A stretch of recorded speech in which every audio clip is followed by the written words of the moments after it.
Reflection is key when keeping momentum and keeping a clean and tidy home. We've all come from somewhere. We've all learned through experiences. And what doesn't kill us makes us stronger. Let me share with you some tips that have helped me when it comes to cleaning and keeping my house tidy. As a mom of 5, as a messy by nature person, these are some things that have helped me. So I'm going to share them with you.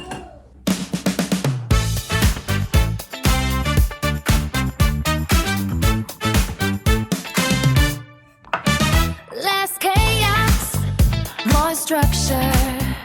Less messes, more order. A home that feels like... Keeping a tidy home doesn't mean you spend your whole life cleaning.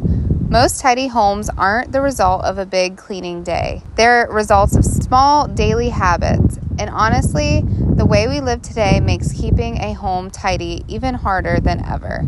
We shop more, we receive more packages, we own more things. So today I want to share 5 healthy habits that help your home stay tidy even in a busy household. Some of these might even surprise you. Modern homes are dealing with much more stuff than ever before. Researchers estimate an average American home contains over 300,000 items.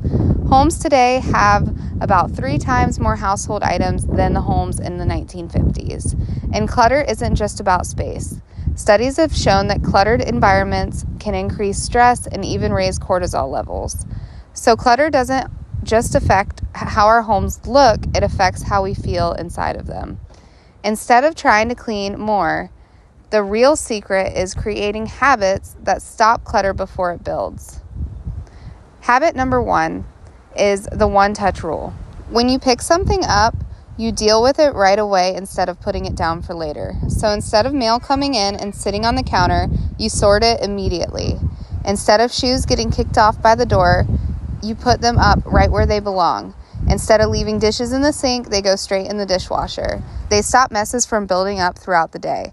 Our brains love routine, so when a new habit is connected to something we already do, it becomes automatic.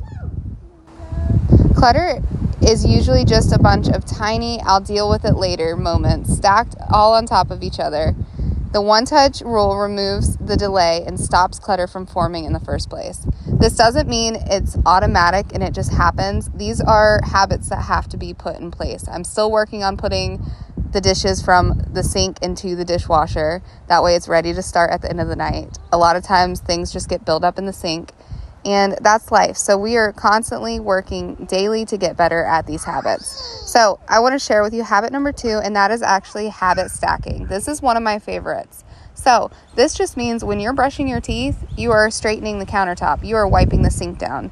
You are doing something that attaching a new habit to something you're already doing every single day. So instead of trying to remember to clean a new cleaning routine, you simply stack the habits onto the existing one. And after your morning coffee, you wipe down the countertops. After you brush your teeth, you wipe down the bathroom sink. After dinner, the dishes go straight into the dishwasher. After you go to bed, in the mornings, you make your bed.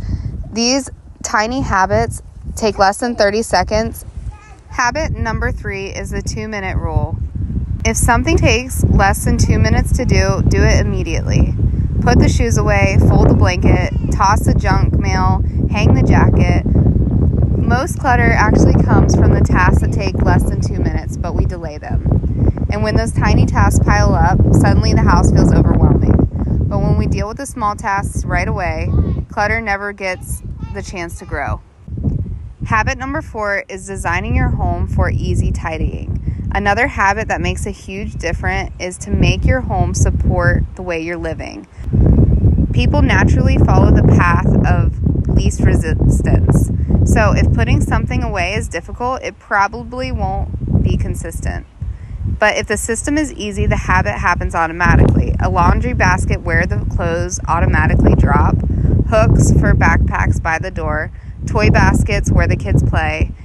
And when the home supports the habits, tidying becomes much easier and people know what to expect. Habit number 5 is create an exit for the clutter.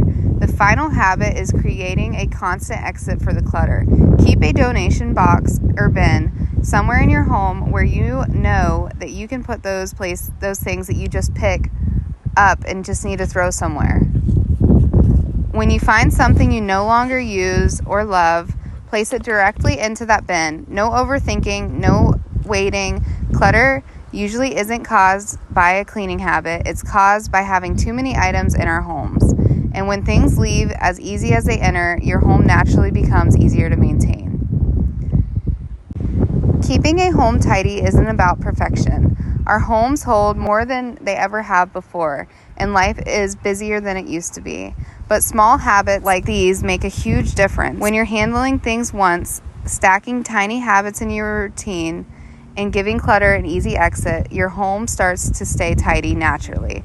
Not because you're cleaning more, not because things are just working out that way. It's because you're building habits that work with your real life. I hope you find these daily habits motivational, and I hope that you are on this journey with me. Let me know in the comments how you are, what is going on in your life, how your decluttering journey is going. And if you made it this far, go ahead and leave a dog emoji in the comments, and I will see you guys there. Bye for now.